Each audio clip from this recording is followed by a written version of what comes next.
ఉన్నటువంటి ప్యాషన్తో ఇన్ని సినిమాల్ని మనకి అందిస్తూ వస్తున్నారు. వారికి శుభాకాంక్షల్ని తెలియచెప్తూ requesting him to please speak a few words.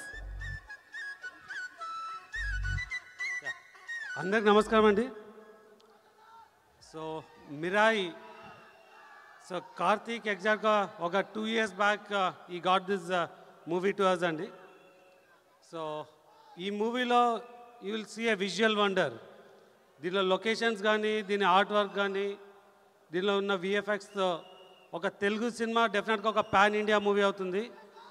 ఈ మూవీతో Mirai want to take it as a pan world franchise.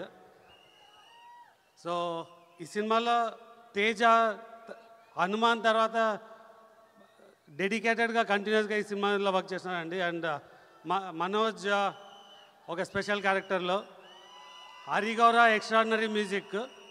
So దీనిలో ఫ్యాంటసీ ఉంటుంది, హిస్టరీ ఉంటుంది, సూపర్ న్యాచురల్ పవర్ ఉంటుంది అండ్ స్పిరిచువల్ ఉంటుందండి. ఈ మూవీ మీరు అందరూ థియేటర్లో చూసారని కోరుతున్నాము. Thank you.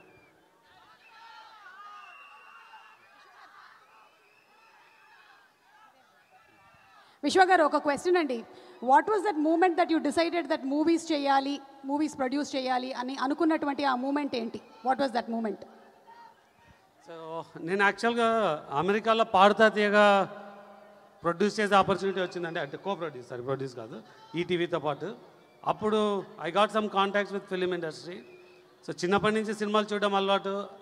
అమెరికాకి వెళ్ళినాక అక్కడ సినిమాలు రిలీజ్ చేయడం అలవాటు అయింది. సో పర్టికులర్గా చిరంజీవి గారి సినిమాలు చూడాలంటే నేను సియాటల్లో ఉంటాను. అక్కడి నుంచి బే ఏరియా వెళ్ళి మరీ రిలీజ్ చూసేవాడిని. సో ఆ సినిమాల మీద ఇంట్రెస్ట్ ఉంది. అండ్ లక్కీగా నాకున్న కనెక్షన్స్ ఇది సినిమాలు చేయడం వీలైందండి. 2017 నుంచి I started. Thank you, sir. Thank you so much and wishing you super success. Thank you very much.